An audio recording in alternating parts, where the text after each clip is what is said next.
Billionaire Love Stories. My name is Charlotte Hayes. I'm 26 years old, and 3 weeks ago, my grandmother slipped me an envelope that shattered every lie I'd been fed since childhood. For as long as I can remember, my parents used this phrase, different kind of daughter.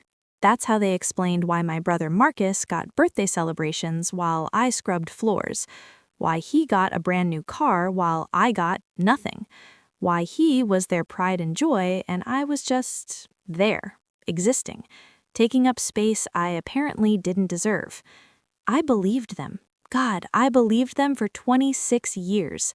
Then, on what should have been my birthday, which my family had conveniently transformed into Marcus's master's degree celebration party, Grandma Rose pulled me into the hallway.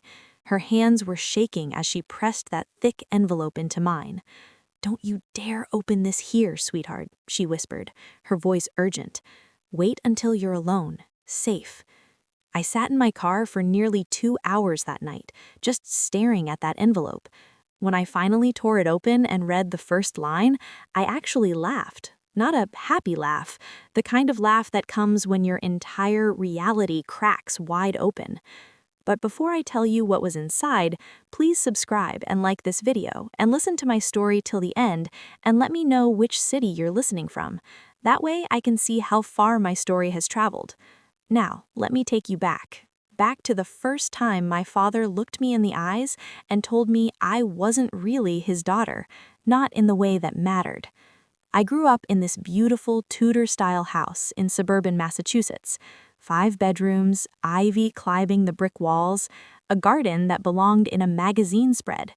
My grandmother, Rose Catherine Montgomery, she bought it for my parents as a wedding gift, the kind of house that screamed old money and perfect family dinners. There's this family portrait in the front hallway. I'm in it, technically, but if you look close, really close, you'll see I'm positioned at the very edge, half cut off by the frame. Like whoever took the photo almost forgot I existed, almost cropped me out entirely. The first time I heard the phrase, different kind of daughter, I was 7 years old. It was a Thursday morning. I remember because my birthday had been that Tuesday, but we hadn't celebrated. Marcus had a baseball tournament that weekend, and Dad said his team needed him. His commitment matters, Charlotte. Your birthday is just a date on a calendar. Mom promised we'd do something special the next week.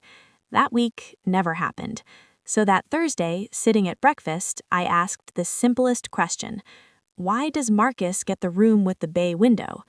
Dad didn't even look up from his newspaper. Because Marcus is different, Charlotte. You're a different kind of daughter. We kept you, yes, but that doesn't mean you get the same things as your brother. He's our legacy. You're just here. I was 7. I didn't understand what different kind of daughter meant. I just knew it made my chest feel hollow, like something had been scooped out of me. Mom reached over and patted my hand, so gentle, so useless. Your father loves you, sweetie, just in his own way. I learned what his own way meant over the next 19 years. It meant silence. It meant being invisible while standing right in front of them. It meant working twice as hard for half the acknowledgement. And it meant believing, truly believing that I was somehow less than, less deserving, less real. Let me paint you a picture of what being a different kind of daughter actually looked like. Marcus's 17th birthday. Dad bought him a forest green Range Rover, brand new. They threw this massive party in our backyard. DJ, catered food, 50 of his closest friends. There was an ice sculpture, an actual ice sculpture shaped like a number 17. My 17th birthday? Family dinner at home. A grocery store shake cake with my name spelled wrong, Charlotte, because Mom grabbed it last minute. Dad got called into work and never showed up. I blew out my candles alone while Mom scrolled through her phone, barely looking up. When Marcus left for college, oh my God, when Marcus left for college, both my parents took an entire week off work. They rented a U-Haul truck. They drove him 12 hours to his dorm. They cried at the airport. Mom bought him a care package that must have cost $300. When I left for college, a school I got into on academic scholarship because they refused to pay a single penny, Mom handed me a bus ticket. "You're resourceful, Charlotte. You'll figure it out. Besides, Marcus needs the car this weekend." I figured it out. I always figured it out.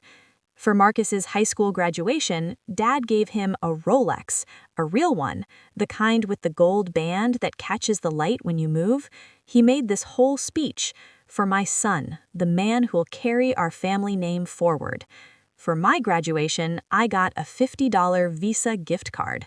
No speech, no "I'm proud of you," just a card Mom clearly grabbed at the pharmacy that morning because it said "Congrats, grad" in generic purple letters. But there was one person who never, ever forgot me: Grandma Rose. Every single year on my actual birthday, a card would arrive. Always the same pale pink envelope, always the same elegant handwriting, always the same message: "Remember who you are, my darling girl. The truth has a way of rising to the surface. I promise you that." I never understood what she meant, not then. Being a different kind of daughter wasn't just a label, you see. It was an entire system, a carefully constructed hierarchy where I would always, always be at the bottom. When college tuition bills came, Dad shook his head. "Real children come first, Charlotte. We have to invest in Marcus's future. He's our actual son. You understand, don't you?" So I worked. Oh God, I worked. 2 jobs through all 4 years of college. Waitressing at this diner that smelled like burnt coffee and regret, tutoring calculus to rich kids whose parents actually cared about their education, all while carrying 18 credit hours per semester. I graduated with $63,000 in student debt and a degree in finance. Marcus graduated completely debt-free, with a car, with his apartment's first and last month rent paid for, and with an all-expenses-paid trip to Thailand as a graduation present. When there were chores to be done, and there were always chores to be done, guess who did them? "You need to contribute, Charlotte," Mom would say, handing me a mop while Marcus played video games 3 feet away. "You need to earn your place in this family." I scrubbed their toilets, I cleaned their dishes, I learned that my value was measured in how useful I could be, not in how loved I was.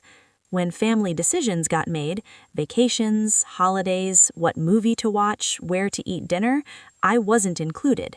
"This is a discussion for the real family," Dad would say, like the blood in my veins was somehow different, somehow less worth. I moved out the day after graduation, 22 years old, found this tiny studio apartment in downtown Boston for $1,400 a month. It was barely bigger than Marcus's childhood closet, but it was mine, a space where nobody could tell me I didn't belong. One afternoon, our old neighbor, Mrs. Chen, mentioned something while I was visiting. "Your grandmother was so generous buying that house for your parents. Not many mothers-in-law would do something so extravagant." I asked Mom about it later that week. She waved her hand dismissively. "Oh, that's ancient history, Charlotte. The house belongs to us now. It's been ours for decades." But something in her voice felt wrong. There was this flicker in her eyes, this tiny moment of, was it nervousness? Guilt? I tucked that information away. Just another puzzle piece I didn't yet know I was collecting. Fast forward to 3 weeks ago. I was 26 years old, working as a financial analyst at a mid-sized investment firm. Salary, $61,000 a year. Nothing spectacular, but I'd earned every penny myself. Nobody had handed me anything. I was at my desk reviewing quarterly projections when my phone buzzed. A text from Mom. "Family gathering this Saturday. Marcus's master's degree celebration. Don't be late." No mention of my birthday. Of course not. Why would there be? I started typing a polite decline. I had plans, I was busy, the usual excuses I'd perfected over the years. Then my phone rang, a Massachusetts number I'd know anywhere. Grandma Rose. "Charlotte, sweetheart." Her voice sounded thinner than I remembered, but still warm, still her. I need you to come home this Saturday. Grandma, I wasn't really planning. I know, baby, I know. She took a shaky breath. But I have something for you, something I've been holding on to for 26 years, since the day you were born, since the moment I saw the way your father looked at you, like you were a disappointment before you'd even taken your first breath. I knew I had to protect you. My throat went tight. What are you talking about? Come home, Charlotte, Saturday. I'll explain everything then. Something in her voice made my hands go cold. That night, I booked a flight to Boston. I told myself it was just a family visit, just one more birthday I'd endure for Grandma's sake. But deep in my gut, I knew something was about to change. I just had no idea how much.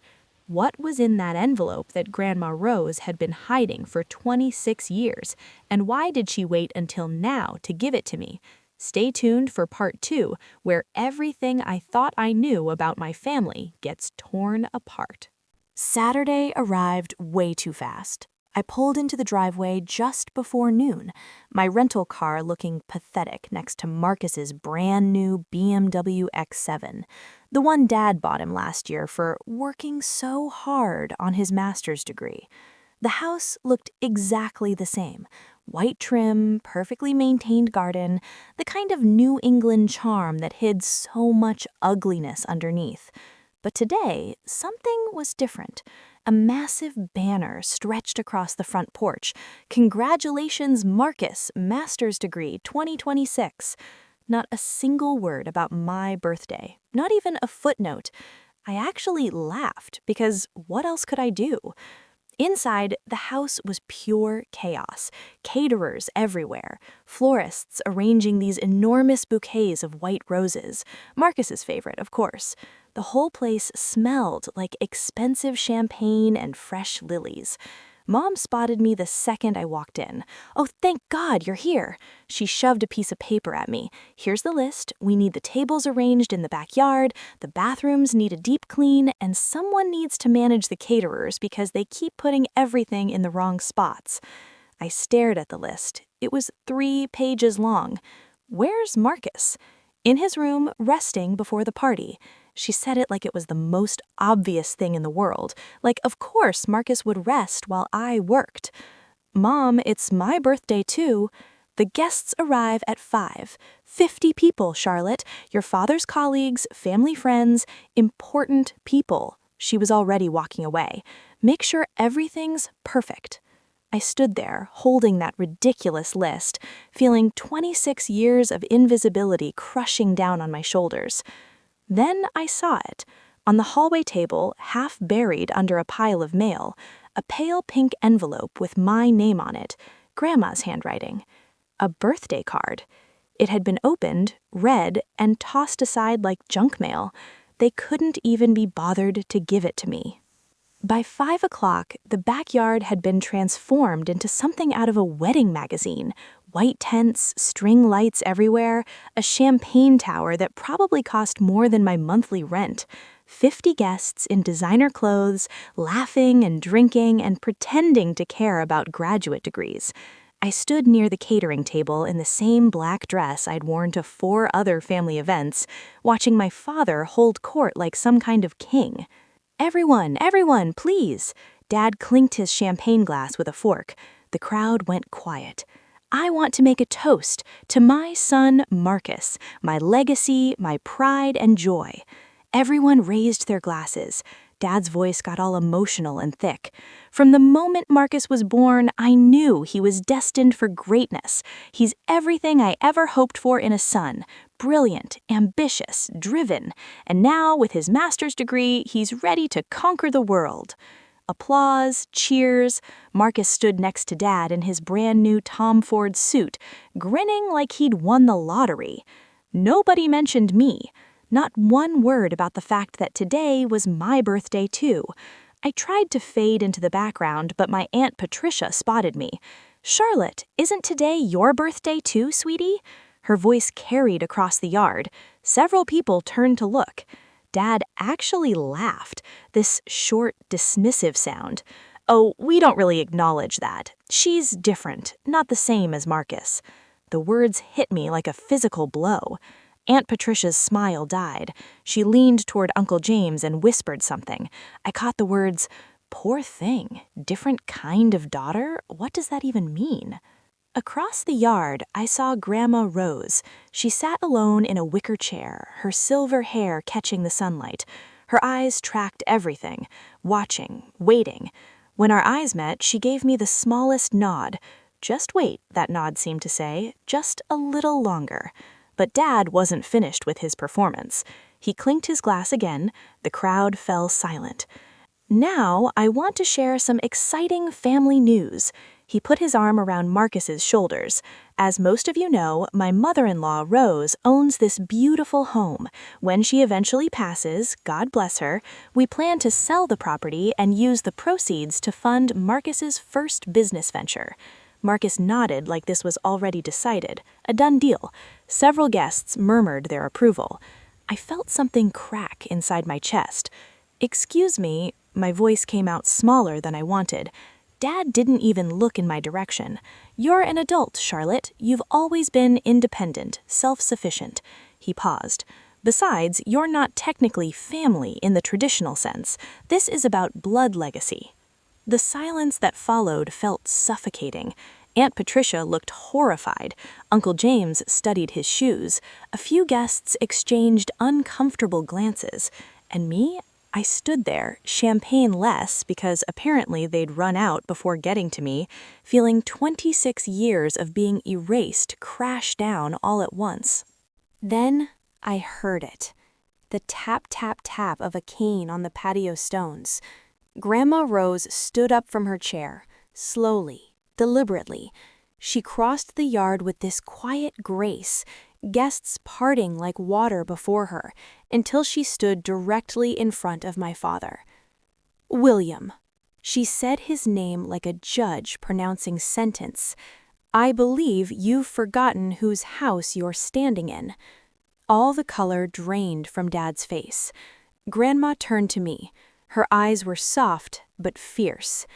"Charlotte, darling, come with me." She led me away from the party, her arm linked through mine. Her grip was stronger than you'd expect from an 84-year-old woman. We stopped by the rose bushes at the edge of the property, far enough that nobody could hear us. "Happy 26th birthday, my precious girl." Before I could respond, she reached into her cardigan pocket, pulled out an envelope, thick, cream-colored paper sealed with red wax. The stamp in the wax showed a logo I didn't recognize, Scales of Justice, with the letters M and S beneath them. "Grandma, what is this?" "Your future." She pressed it into my hands. Her eyes were glistening. "But you absolutely cannot open this here. Go to your car, read it alone, and then, only then, decide what you want to do." "Mother!" Dad's voice cut through the garden. "What's going on? Family matters should be discussed together. This is between me and my granddaughter." Grandma's voice didn't waver, didn't shake. "You've had 26 years to discuss family matters with her, William. You chose not to." Dad's jaw clenched, but he wouldn't argue. He wouldn't. Not with Rose, not in front of all these witnesses. I looked down at the envelope. Montgomery and Sterling Law Firm. I recognized the name vaguely. "Go, Charlotte." Grandma squeezed my hand. "I'll handle things here." I walked to my car in a complete daze. The sounds of the party faded behind me. The envelope felt heavy, heavier than paper should ever feel. I sat in that rental car for over an hour, just staring at it, turning it over in my hands. Whatever was inside, I knew it would change everything. The sun had started to set when I finally broke the seal.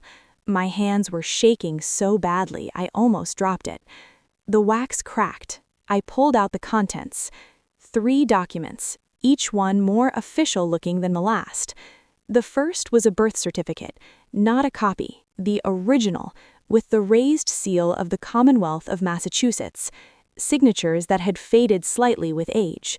The second was this thick legal document, had to be 20 pages at least. The header read, Irrevocable Living Trust. The date said March 18th, 1998, the year I was born. The third was a handwritten letter on pale pink stationery, Grandma's paper, her elegant script. I started with the letter because I needed her voice right then. My dearest Charlotte, you were not a different kind of daughter. You never were. Your father lied. He lied to justify his own failure to love you, his own inability to see your worth. I read that line 5 times, then I read it again. A sound escaped my throat, somewhere between a laugh and a sob, not because it was funny, but because I'd spent 26 years believing a lie that was never even true. I grabbed the birth certificate with shaking hands. Mother, Margaret Ann Hayes, née Montgomery. Father, William Charles Hayes. Child, Charlotte Rose Hayes. No adoption records, no amendments, no asterisks, no footnotes suggesting I was anything other than their biological daughter. I was theirs. I had always been theirs, and they lied to me anyway. The letter continued. I watched your father treat you like you were worthless from the day you were born. I couldn't change him, but I could protect you. This trust was my way of making sure you'd have something of your own, something he could never take from you, no matter what lies he told. My hands wouldn't stop shaking. I turned to the trust document. It was dense, full of legal language I had to read 3 times to understand. But the important parts were crystal clear. Type Irrevocable Living Trust, established March 18, 1998, 5 days after my birth. Grantor, Rose Catherine Montgomery. Sole beneficiary, Charlotte Rose Hayes. And then the assets. Real property. The residential home located at 42 Willow Creek Drive, Newton, Massachusetts. Current estimated value, $1.4 million. Financial assets. Savings account held at First National Bank. Current balance, approximately $385,000. Conditions. Beneficiary shall assume full control of all trust assets upon reaching age 26. 26 years old. I read the property section 4 times, certain I was misunderstanding. The house my parents had lived in for 30 years. The house my father had just promised to sell for Marcus's business. It wasn't theirs. It had never been theirs.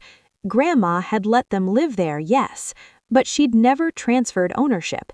There was no deed in William or Margaret's name. According to this notarized, witnessed, legally filed document, they were just occupants, nothing more. The letter continued. I watched your father treat you like you were worthless from the day you were born. I couldn't change him, but I could protect you. This trust was my way of making sure you'd have something of your own, something he could never take from you, no matter what lies he told. My hands wouldn't stop shaking. I turned to the trust document. It was dense, full of legal language I had to read 3 times to understand. But the important parts were crystal clear.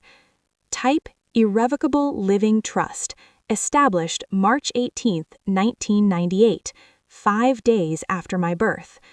Grantor, Rose Catherine Montgomery. Sole beneficiary, Charlotte Rose Hayes. And then the assets. Real property. The residential home located at 42 Willow Creek Drive, Newton, Massachusetts. Current estimated value, $1.4 million. Financial assets. Savings account held at First National Bank. Current balance, approximately $385,000. Conditions. Beneficiary shall assume full control of all trust assets upon reaching age 26. 26 years old. I read the property section 4 times, certain I was misunderstanding. The house my parents had lived in for 30 years. The house my father had just promised to sell for Marcus's business. It wasn't theirs. It had never been theirs. Grandma had let them live there, yes, but she'd never transferred ownership. There was no deed in William or Margaret's name. According to this notarized, witnessed, legally filed document, they were just occupants, nothing more. The letter continued. I watched your father treat you like you were worthless from the day you were born. I couldn't change him, but I could protect you. This trust was my way of making sure you'd have something of your own, something he could never take from you, no matter what lies he told. My hands wouldn't stop shaking. I turned to the trust document. It was dense, full of legal language I had to read 3 times to understand. But the important parts were crystal clear. Type Irrevocable Living Trust, established March 18, 1998, 5 days after my birth. Grantor, Rose Catherine Montgomery. Sole beneficiary, Charlotte Rose Hayes. And then the assets. Real property. The residential home located at 42 Willow Creek Drive, Newton, Massachusetts. Current estimated value, $1.4 million. Financial assets. Savings account held at First National Bank. Current balance, approximately $385,000. Conditions. Beneficiary shall assume full control of all trust assets upon reaching age 26. 26 years old. I read the property section 4 times, certain I was misunderstanding. The house my parents had lived in for 30 years. The house my father had just promised to sell for Marcus's business. It wasn't theirs. It had never been theirs. Grandma had let them live there, yes, but she'd never transferred ownership. There was no deed in William or Margaret's name. According to this notarized, witnessed, legally filed document, they were just occupants, nothing more. The letter continued. I watched your father treat you like you were worthless from the day you... My first instinct, march straight back into that party and throw these documents in my father's face. I could picture it so clearly. The gasps, the shocked faces, the absolute horror on Dad's face as 50 guests watched his lies crumble in real time. It would feel so good. But that would be his game. Drama, emotional explosions, the kind of scene he could later twist into Charlotte being hysterical or Charlotte causing problems. No, I wanted this to be different. I pulled out my phone and dialed the number on the letterhead. My hands had finally stopped shaking. Montgomery in Sterling, how may I direct your call? I need to speak with David Montgomery. My name is Charlotte Hayes. I believe he's expecting me. A pause. 1 moment, Miss Hayes. 30 seconds later, this warm, professional voice came on the line. Charlotte, your grandmother said you'd be calling. Mr. Montgomery? Is this real? Is this trust actually enforceable? Completely. Your grandmother was extraordinarily thorough. The trust has been properly maintained for 26 years. As of today, your birthday, you have full legal authority over all assets, including the property. My heart was hammering. My parents?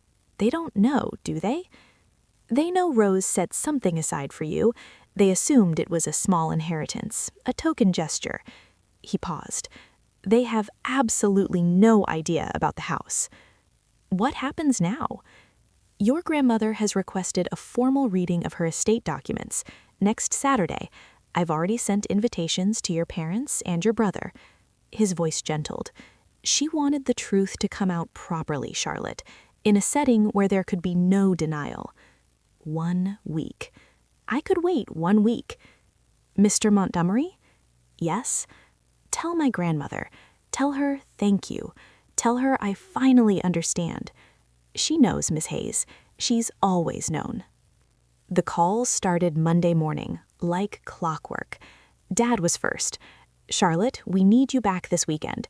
Your grandmother is organizing her affairs, and the house needs preparation. Preparation for what? For the transition. His voice was impatient, annoyed. She won't live forever.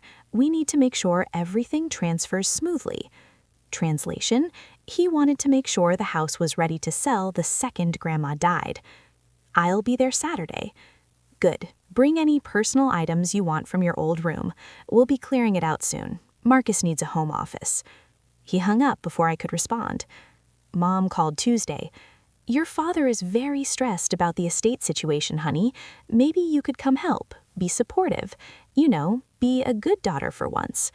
A good daughter. The phrase made my stomach turn. Wednesday, I got a text from Marcus. Hey sis, Dad says there's paperwork we all need to sign this weekend. Something about family asset coordination. No big deal. No big deal. I called Mr. Montgomery that afternoon. They want me to sign something. A family asset acknowledgement form. His voice sharpened. Don't sign anything, Miss Hayes. What they're asking for is essentially a waiver. They're trying to get you to relinquish any claim to the estate before they even know what's in it. But they don't know about the trust. No, but they know your grandmother loves you, and they're worried she might have left you something meaningful. This is damage control. Dad's email arrived Thursday evening. The subject line, Important Family Documentation. The attachment was titled Family Asset Acknowledgement Form. I opened it. The language was simple, direct. By signing, I would confirm that I had no legal claim to any assets belonging to the Hayes or Montgomery family estates. They were trying to erase me before I could even fight back. The joke was on them. I already had everything. Friday night, someone knocked on my apartment door. I looked through the peephole. Mom. She stood in my hallway holding a bouquet of flowers. Daisies. Not even my favorite flower. Marcus's preferred flower. Against all instinct, I opened the door. Can I come in, sweetie? I stepped aside. She sat on my second-hand couch, her designer purse looking absurdly out of place in my modest studio. Charlotte, I know your father can be difficult, but he means well. He just doesn't know how to show affection to daughters. Difficult is one word for it. He loves you in his own way, and I know this situation with Grandma's estate is complicated, but signing that form, it would make everything so much easier. It would keep the peace in the family. Keep the peace, as if the peace hadn't been kept on my back for 26 years. Mom, do you even know what Grandma put in the trust? It doesn't matter what's in it. What matters is we're a family, and families don't fight over money. She leaned closer. Besides, honey, your grandmother is elderly. Her memory isn't what it used to be. If she said something strange to you at the party, well, sometimes older people get confused, imagine things. I felt myself starting to doubt. Maybe Grandma was confused. Maybe I was reading too much into everything. Maybe... My phone buzzed. A text from Grandma Rose. They will try to make you doubt yourself. Don't let them. I've waited 26 years for this moment, darling. So have you. I looked at my mother, at her perfectly applied makeup, her practiced concern, her flowers that weren't even for me. I'm not signing anything, Mom. Her expression shifted. Just for a second, the mask slept. Then she grabbed her purse and stood. You're making a mistake, Charlotte. She left without another word. That night, I couldn't sleep. I lay in bed staring at my ceiling, the trust documents on my nightstand like evidence at a trial. Every time I closed my eyes, I saw my father's face. Not angry, just dismissive. That same look he'd given me my entire life. You're different. Why do you even care? Those words had haunted me for years, made me small, made me quiet. But tonight felt different. I got up and walked to my closet, pushed past all my worn-out clothes until I found it. A charcoal gray pantsuit I'd bought 8 months ago for a job interview I'd been too scared to attend. Tags still on, never worn. I'd bought it with my own money, money I'd earned from work I'd done, from a career I'd built with zero help from them. I cut off the tags and hung the suit on my door. Tomorrow, I wasn't walking into that conference room as the forgotten daughter. Tomorrow, I wasn't begging for scraps from a table that was never meant for me. Tomorrow, I was claiming what was rightfully mine. I thought about all the years I'd tried to earn their love, the perfect grades, the silent compliance, the belief that if I just worked harder, tried more, they'd finally see me. None of it worked, because the problem was never me. It was them. I fell asleep just after midnight, and for the first time in weeks, I didn't dream about being invisible. I dreamed about standing in sunlight. Saturday morning, 9 a.m., the offices of Montgomery and Sterling occupied the entire top floor of a glass building in downtown Boston. All polished mahogany and leather chairs and floor-to-ceiling windows overlooking the harbor. David Montgomery was exactly what I expected. Silver hair, sharp eyes, the calm presence of someone who'd witnessed 1,000 family implosions. "Miss Hayes," he shook my hand warmly, "your grandmother speaks very highly of you." Is she here?" "No, she's not well enough to attend in person, but she's authorized me to act on her behalf." He gestured to a chair. "Before your family arrives, I want to make sure you understand what's about to happen." He slid a folder across his desk. Inside was the original deed to the house, from 1992. Owner, Rose Catherine Montgomery. There was no transfer deed, no bill of sale, no documentation showing the property had ever changed hands. "Your parents have lived in that house for 30 years, David said quietly, "but they've never owned it. Your grandmother allowed them to stay, but she deliberately kept the title in her name. She never trusted your father to treat you fairly." I stared at the paper. "And they don't know?" "They believe Rose gave them the house verbally, as a wedding gift, but without a legal transfer." He folded his hands. "A verbal agreement means nothing legally. Legally, they're tenants without a lease." The conference room suddenly felt smaller. "Miss Hayes," David's voice gentled, "you don't have to say anything dramatic today. The documents will speak for themselves." I nodded. Outside, the elevator dinged.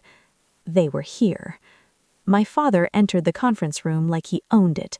Expensive charcoal suit, silk tie, polished shoes. Mom followed in a cream dress, pearls perfectly placed. Marcus came last, casual in khakis and a blazer, already looking bored. None of them looked at me. Not once. "David," Dad extended his hand with practiced warmth. "Good to see you. Let's make this quick, shall we? We all know how Rose wanted things handled." David's expression stayed neutral. "Please, have a seat." They arranged themselves at the table, Dad at the head, naturally, Mom and Marcus on either side like courtiers attending a king. I sat across from them, my folder in my lap where they couldn't see it. Mom gave me a thin smile. "I'm glad you came, Charlotte. Family should be together for things like this." Dad checked his watch. A Rolex, the same model he'd given Marcus. The ticking filled the silence. "So," Dad leaned back in his chair, "what are we looking at? The house? The savings account? Standard distribution, I assume." Marcus pulled out his phone. "If we sell the house this quarter, I could have the down payment for my office space by—" Let's not get ahead of ourselves. But Dad was smiling. This was a done deal in his mind. I looked at David. He looked at me. The documents were in my folder. The truth was about to come out. "Mr. Montgomery, I think we should begin." David nodded. "Very well, let's proceed with the reading of Rose Montgomery's estate documents." Dad's smile widened. It wouldn't last long. David opened his folder, started reading in that calm, professional voice. "The estate of Rose Catherine Montgomery consists of the following assets. 1. A residential property located at 42 Willow Creek Drive, Newton, Massachusetts, appraised at approximately $1.4 million. 2. A savings account held at First National Bank, current balance $385,000. 3. Various personal effects to be distributed per the attached inventory. Dad nodded along, doing the math in his head. I could practically see the dollar signs in his eyes. However, David continued, and something in his tone made my father freeze. These assets are not distributed through this will. Silence. What do you mean? Dad's smile faltered. If they're not in the will, then how? These assets were placed in an irrevocable living trust in 1998. The will simply acknowledges their existence and confirms the trust's ongoing validity. Mom's hand found Dad's arm. William, what is he saying? Mother would have told me about a trust. Dad's voice had an edge now, real panic creeping in. This doesn't make any sense. Marcus looked up from his phone for the first time. Wait, if it's in a trust, who's the beneficiary? David removed his glasses, cleaned them slowly, set them back on his nose. That's an excellent question, Mr. Hayes. He turned to me. Miss Hayes, would you like to explain, or shall I? Every eye in the room shifted to me. Dad went pale. Mom's grip on her pearls tightened. Marcus's mouth actually fell open. I thought about all the years of silence, all the years of believing their lies. Then I opened my folder. I'll explain, I said. My voice was steady, calm. I think it's time. I stood up slowly. The folder felt lighter now. The sole beneficiary of Grandma Rose's irrevocable living trust, I said clearly, is me, Charlotte Hayes. It was established March 18, 1998, 5 days after I was born. For a moment, nobody moved. Then Dad shot to his feet. His chair scraped against the floor. That's impossible. My mother-in-law would never. She wouldn't. She did. I handed the trust document to David, who fed it into the projector. The screen on the wall lit up. First page, date, legal language, and there, in bold print, sole beneficiary, Charlotte Rose Hayes. Mom made this small, choking sound. Marcus dropped his phone. This is a mistake. Dad's voice was rising. This has to be fraud. Charlotte couldn't possibly. She's not even real family. Actually, I reached back into my folder, pulled out the second document. David projected the birth certificate onto the screen. Mother, Margaret Ann Hayes, née Montgomery. Father, William Charles Hayes. Child, Charlotte Rose Hayes.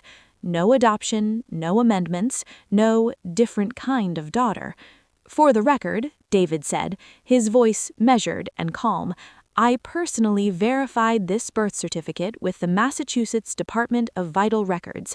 There is no adoption record, formal or otherwise, for Charlotte Hayes. She is and has always been your biological daughter. The color drained from Dad's face completely. Mom turned away, couldn't look at me. And me?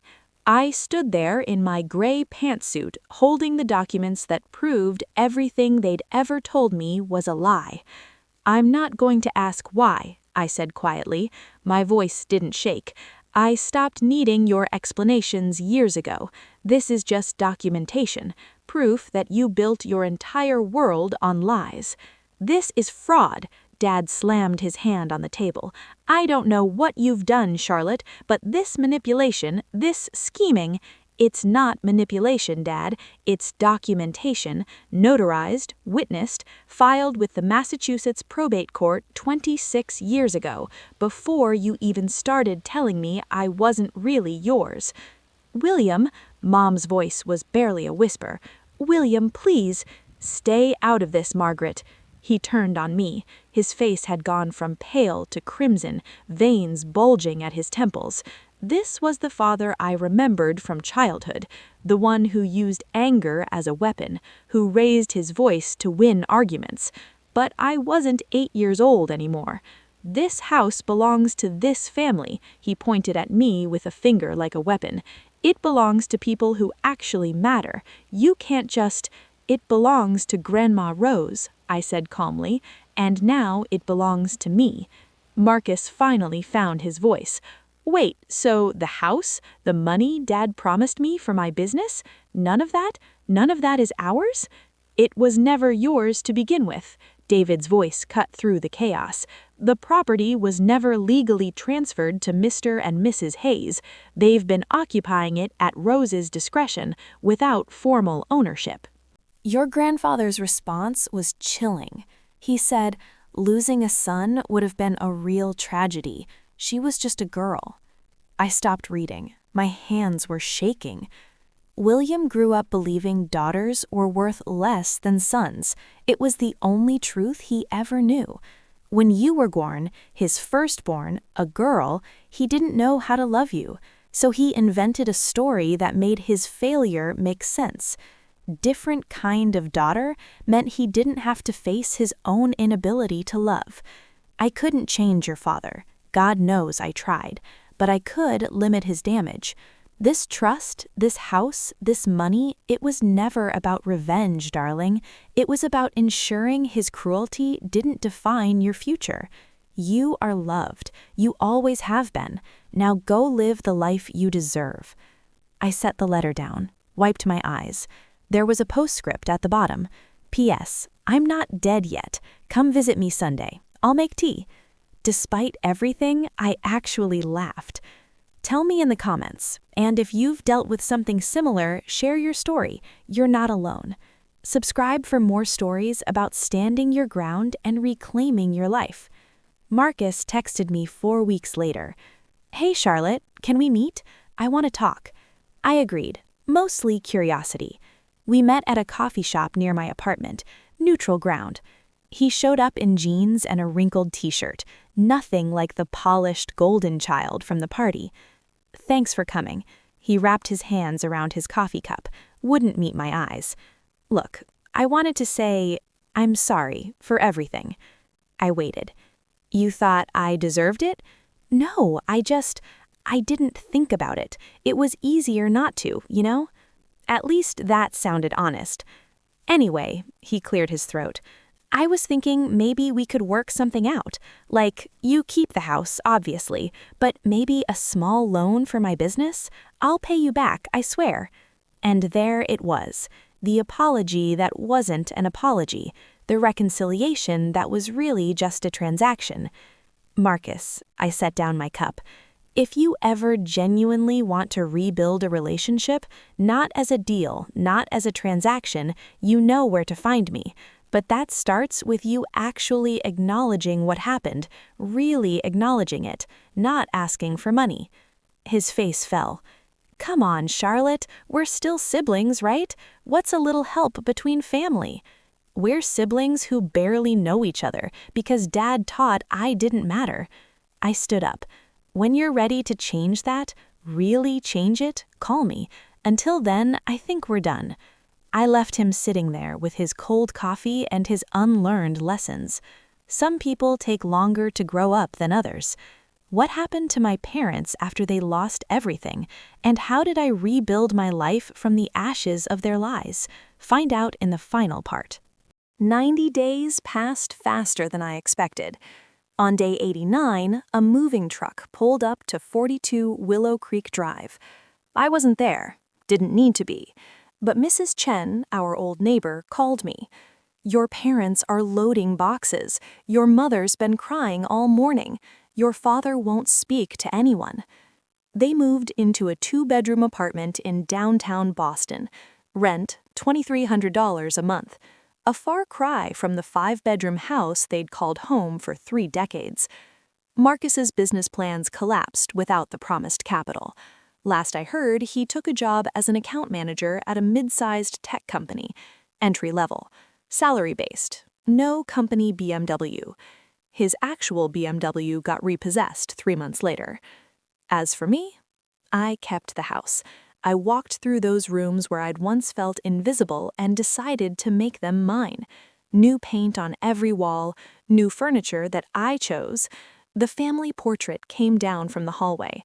In its place, I hung a photo of me and Grandma Rose, taken the Sunday after the reading, both of us laughing over tea.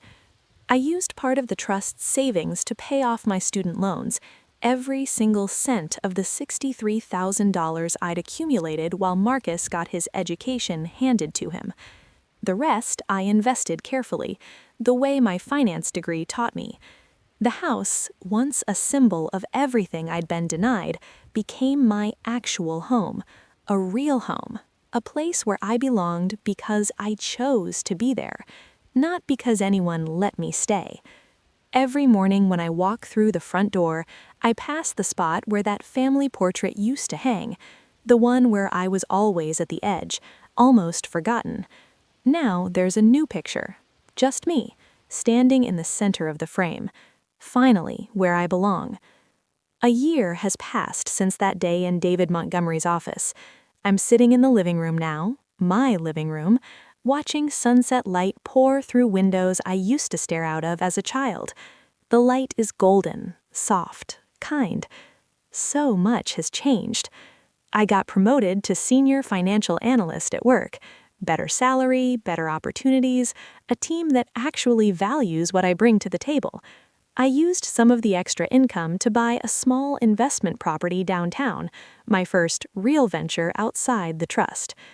Grandma Rose is still with us, thank God. Her health isn't perfect, but she's stubborn in the best possible way. We have tea every Sunday now, a tradition that started after the reading and hasn't stopped. She tells me stories about my mother's childhood, about who Margaret used to be before she married my father. I'm not sure what to do with those stories yet, but I'm holding on to them. My parents haven't called. I'm okay with that. Marcus texts occasionally, surface-level stuff. How are you? Happy holidays? Saw your post on Instagram. I respond politely, but I don't engage deeply. The door isn't closed exactly, it's just not wide open either. The person I was a year ago, the one who scrubbed bathrooms at her own birthday party while her brother relaxed, feels like a stranger now. Not because I've become someone completely different, but because I've finally stopped apologizing for existing. I used to dream about the day my father would tell me he loved me. I used to imagine what it would feel like to hear those words, to know I was enough. I don't dream about that anymore, because I know now that I was always enough. I just needed to believe it myself. So that's my story. But I want to be clear about something. This isn't a revenge story. I didn't destroy my family. I didn't plot their downfall or take pleasure in their suffering. I simply stopped accepting a role that was never meant for me, and I claimed what was rightfully mine. The difference matters. If you're listening to this and you've been the forgotten child, the one who got overlooked, undervalued, pushed to the margins of your own family, I need you to hear this. You don't owe loyalty to people who never gave you respect. You don't have to earn love that should have been given freely. And walking away isn't failure. Sometimes it's the bravest thing you can do. I'm not telling you to cut off your family. That's a decision only you can make, and it's not one to take lightly. But I'm telling you this. Boundaries aren't walls. They're doors. Doors that you control. You decide who gets in. You decide how far. The best revenge, if you can even call it that, isn't making others suffer. It's building a life so full, so rich, so entirely your own, that their absence becomes a footnote instead of a headline. You are not what they called you. You are not the role they assigned to you. You are not the space they tried to shrink you into. You are whoever you decide to be. I spent 26 years waiting for my father to see me. 26 years trying to prove I deserved a seat at his table. Now I have my own table, and there's plenty of room for people who actually want to be there. That's the only kind of family worth having. Let me tell you where everyone is now. Grandma Rose moved into an assisted living facility near my house, not because she had to, but because she wanted to. I used part of the trust to ensure she has the absolute best care available. We still have tea every Sunday. Last week, she beat me at Scrabble. Again. Dad took a part-time consulting job. The rent on their apartment wasn't sustainable on retirement savings alone. The man who used to talk about legacy and inheritance now works weekends to pay bills. I don't feel happy about it, but I don't feel sorry either. Mom did something I didn't expect. 7 months after they moved out, she filed for divorce. She sent me a letter, handwritten on plain paper instead of her usual fancy stationery. "I'm sorry I didn't protect you. I should have been braver. I hope someday you can forgive me." I haven't responded yet, but I kept the letter. Maybe one day. Marcus is still figuring things out. He's been in therapy, apparently. His idea, not anyone else's. He sent me a birthday card this year. A real one, with my name spelled correctly, and a message that felt genuine. "I'm trying to understand what I didn't see. I hope you'll give me the chance to prove I can do better." I haven't decided what to do with that yet, but I'm thinking about it. And me? I'm sitting in my house, drinking tea from Grandma's favorite china set, sharing this story with you. The divorce papers arrived at my house by mistake last month. I forwarded them to Mom's new address without opening them. Forgiveness isn't a switch you flip, you know. It's a door you might open someday. I'm just not ready yet, and that's okay. A therapist once explained to me why my father behaved the way he did. She called it learned worthlessness, the belief passed down through generations that some people are inherently less valuable than others. In my father's case, it was daughters who were worthless. He learned it from his father, a man who dismissed his own daughter's death as not a real tragedy. That kind of lesson doesn't just disappear.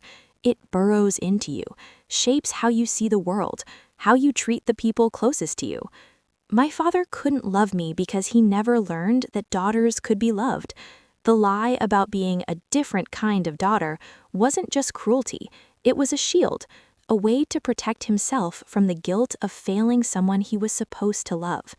Does that excuse what he did?